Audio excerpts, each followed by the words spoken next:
సొలొమోను రాజు. ఈ పేరు వినగానే మనందరికీ గుర్తొచ్చేది ఏంటి?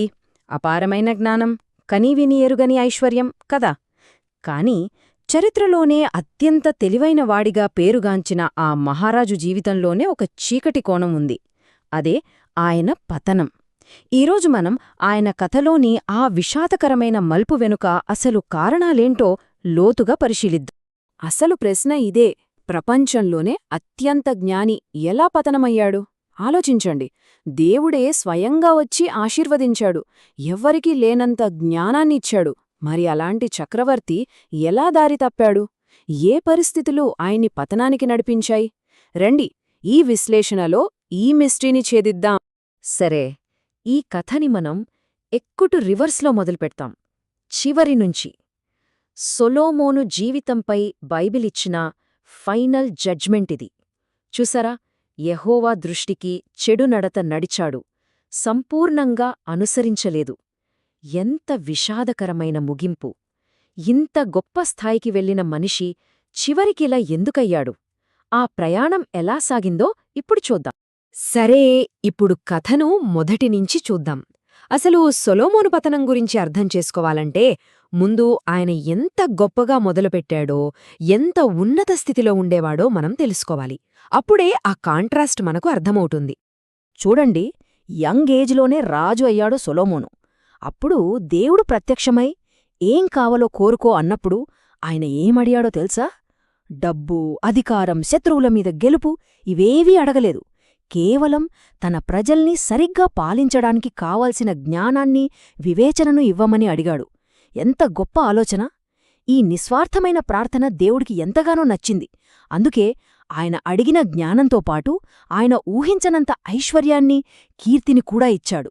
అప్పట్నుంచి ఇశ్రాయేల్ చరిత్రలోనే ఒక గోల్డెన్ ఏజ్ మొదలైంది. మరి అంతా ఇంతా బావున్నప్పుడు పతనం ఎలా మొదలైంది? ఎక్కడ దారి తప్పింది?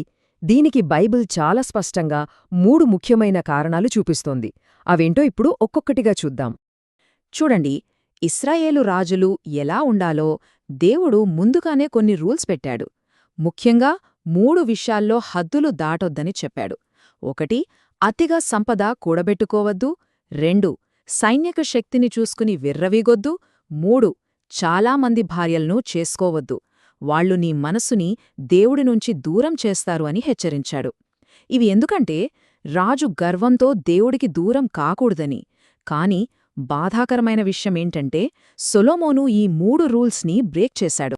మొదటి కారణం అపారమైన ఐశ్వర్యం. దేవుడు ఇచ్చింది ఆశీర్వాదంగానే, కాని అదే ఆయనకు ఒక ట్రాప్లాగా మారింది. ఆ డబ్బు, ఆ కీర్తి నెమ్మదిగా ఆయనలో గర్వాన్ని పెంచాయి, దేవుణ్ణి మర్చిపోయేలా చేశాయి. అంటే ఒక వరం కాస్త శాపంగా మారిపోయిందన్నమాట. ఇక రెండోది మిలిటరీ పవర్. ఆయన సైన్యం, రథాలు, గుర్రాలను చూస్తే శత్రువులకు గుండెలో దడపుట్టేది. అంత పవర్ఫుల్ ఆర్మీ అది. కాని ఈ బలమే ఆయనలో ఒక తప్పుడు ఆలోచనను పుట్టించింది. నన్ను కాపాడేది దేవుడుగాదు, నా సైన్యమే అని అనుకోవడం మొదలుపెట్టాడు. దేవుని మీద ఆధారపడటం మానేసి తన సొంత బలం మీద ఆధారపడటం మొదలుపెట్టాడు. ఇక మూడోది, ఇది అన్నింటికన్నా డేంజరస్. అదే బహుభార్యత్వం. ఇది కేవలం ఆయన పర్సనల్ వీక్నెస్ మాత్రమే కాదు. ఇదే సొలొమోను ఆధ్యాత్మిక పతనానికి, ఆ తర్వాత ఆ మహాసామ్రాజ్యం ముక్కలవడానికి కారణమైన అసలు నిప్పురవ్వ. ఎంతమంది అనుకుంటున్నారు? 1000. నమ్మశక్యంగా లేదు కదా? అవును, 1000 మంది. అందులో 700 మంది భార్యలు, వాళ్లంతా వేరే దేశాల రాజకుమార్తెలు. మరో 300 మంది ఉపపత్నులు. కేవలం రాజకీయ సంబంధాల కోసం, వ్యక్తిగత ఇష్టాల కోసం చేసుకున్న ఈ పెళ్లిళ్ళు ఆయన హృదయాన్ని దేవుడికి పూర్తిగా దూరం చేసేశాయి. దేవుడు ఆ రూల్ ఎందుకు పెట్టాడో ఇప్పుడు అర్థమవుతోంది కదా. నీ హృదయం దారి తప్పకుండా ఉండాలంటే చాలామంది భార్యలను చేసుకోవద్దు అని క్లియర్గా వార్నింగ్ ఇచ్చాడు. అదొక కఠినమైన రూల్ కాదు, అదొక ప్రేమతో కూడిన హెచ్చరిక. కాని సొలొమోను ఆ వార్నింగ్ని అస్సలు పట్టించుకోలేదు. దాని పర్యవసానాలు ఎంత భయంకరంగా ఉన్నాయో మనం చూడబోతున్నాం. అసలిది ఊహించడానికే కష్టంగా ఉంది. తన ఫారెన్ భార్యల్ని సంతోషపెట్టడం కోసం సొలొమోన్ ఏం చేశాడో తెలుసా? ఏకంగా యెరూషలేంలోనే దేవుని ఆలయానికి ఎదురుగానే వేరే దేవుళ్లకు గుళ్ళు కట్టించాడు. అష్టారోత్, కెమోష్, మిల్కోమ్, మోలెక్ ఇలా వాళ్ల దేవుళ్లందరికీ పూజలు, బలులు అర్పించడం మొదలుపెట్టాడు. అంటే దేవుని పవిత్ర నగరంలోనే విగ్రహారాధనను అధికారికంగా ప్రవేశపెట్టాడు. ఇది దేవుని దృష్టిలో ఎంత పెద్ద పాపమో కదా. సొలొమోను చేసిన ఈ పనుల ఎఫెక్టే కేవలం ఆయన మీదే కాదు, మొత్తం దేశం మీద పడింది. ఇప్పుడు ఆ పరిణామాలేంటో చూద్దాం. అయినా సరే దేవుడు సొలొమోనుకు 2 సార్లు కనిపించి ప్రేమతో హెచ్చరించాడు. ఇది కరెక్ట్ కాదు, దారి మార్చుకో అని చెప్పాడు. కాని ఆయన వినలేదు. దాంతో దేవుని తీర్పు తప్పలేదు. ఆ తీర్పు ఏంటంటే, నీ అవిధేయత వల్ల ఈ గొప్ప సామ్రాజ్యం నీ చేతిలోంచి తీసివేయబడుతుంది. అయితే ఈ తీర్పులో కూడా దేవుడు దయ చూడండి. తన తండ్రి అయిన దావీదు మీద ఉన్న ప్రేమతో, సరే నువ్వు బ్రతికి ఉన్నంతకాలం రాజ్యాన్ని ముట్టుకోను, నీ తర్వాత నీ కొడుకు కాలంలో ఇది జరుగుతుంది, అయినా సరే దావీదు కోసం ఒక చిన్న భాగాన్ని మీ వంశానికి మిగిలిస్తాను అని చెప్పాడు. సొలొమోను దేవుడికి దూరం అవ్వగానే ఆయన పీస్ఫుల్ కింగ్డంలో సమస్యలు మొదలయ్యాయి. దేవుడే స్వయంగా ఆయనకు వ్యతిరేకంగా శత్రువుల్ని పుట్టించాడు. ఎదోము నుంచి హదదు, సిరియా నుంచి రెజోను, చివరికి సొంత అధికారి అయిన యెరోబాము కూడా తిరుగుబాటు చేశాడు. ఒకప్పుడు ఎవరూ ఎదురు చెప్పలేని ఆ సామ్రాజ్యం ఇప్పుడు లోపల బయట శత్రువులతో ఇబ్బందులు పడటం స్టార్ట్ చేసింది. సొలొమోను 40 ఏళ్ల పాలన తర్వాత చనిపోయాడు. ఆయన చనిపోగానే దేవుడు చెప్పిన మాట నిజమైంది. ఆయన కొడుకు రెహబాము చేసిన ఒక మూర్ఖపు పని వల్ల రాజ్యం 2గా చీలిపోయింది. 10 గోత్రాలు యెరోబాము వైపు వెళ్లి ఉత్తర రాజ్యంగా ఏర్పడ్డాయి.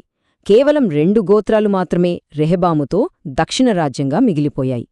సొలొమోను కష్టపడి కట్టిన ఆ యునైటెడ్ కింగ్డమ్ ఆయన పాపాల వల్లే నాశనమైపోయింది. సొలొమోను కథ కేవలం ఒక హిస్టరీ లెసన్ కాదు, ఇది మనందరి జీవితాలకు వర్తించే కొన్ని చాలా ముఖ్యమైన పాఠాలు నేర్పిస్తుంది. అవేంటో ఇప్పుడు చూద్దాం. ఈ కథ నుంచి మనం నేర్చుకోవాల్సిన కీ లెసన్స్ 3. మొదటిది, ఎంత తెలివితేటలున్నా దేవుడి మాటకు లోబడకపోతే అదంతా వేస్ట్. జ్ఞానం ఎప్పుడికీ విధేయతకు సబ్స్టిట్యూట్ కాదు. రెండోది, మన లైఫ్ పార్ట్నర్స్ మన నమ్మకాల్ని పంచుకునేవాళ్లుగా ఉండాలి, మనల్ని దేవుడికి దూరం చేసేవాళ్లుగా కాదు. ఇక మూడోది, లీడర్స్ యొక్క పర్సనల్ లైఫ్ చాలా ముఖ్యం. వాళ్ల వ్యక్తిగత పాపాలు దేశ భవిష్యత్తునే నాశనం చేయగలవు. ఫైనల్గా సొలొమోను జీవితం మనకు ఇచ్చే ఒక పవర్ఫుల్ వార్నింగ్ ఇదే. ఎంత గొప్పవాళ్లైనా, దేవుడి నుంచి ఎంత గొప్ప వరాలు పొందినా ఆయనకు దూరమైతే పతనం తప్పదు. మన జ్ఞానం, మన ఐశ్వర్యం, మన టాలెంట్ ఏవి మనల్ని కాపాడలేవు. దేవుడి మాటకు లోబడి ఉండటంలోనే అసలైన సేఫ్టీ ఉంది. ఈ ఒక్క ప్రశ్నతో ఈ విశ్లేషణను ముగిద్దాం. జ్ఞానం విధేయతకు ప్రత్యామ్నాయమా? సొలొమోను తన జీవితంలో ఈ రెండింటి మధ్య బ్యాలెన్స్ తప్పాడు. జ్ఞానాన్ని పట్టుకున్నాడు, విధేయతను వదిలేశాడు. మరి మన జీవితాల్లో, మన నిర్ణయాల్లో ఈ రెండింటికీ మనమిస్తున్న ప్రాధాన్యత ఏంటి? ఇది మనమందరం ఆలోచించుకోవాల్సిన విషయం.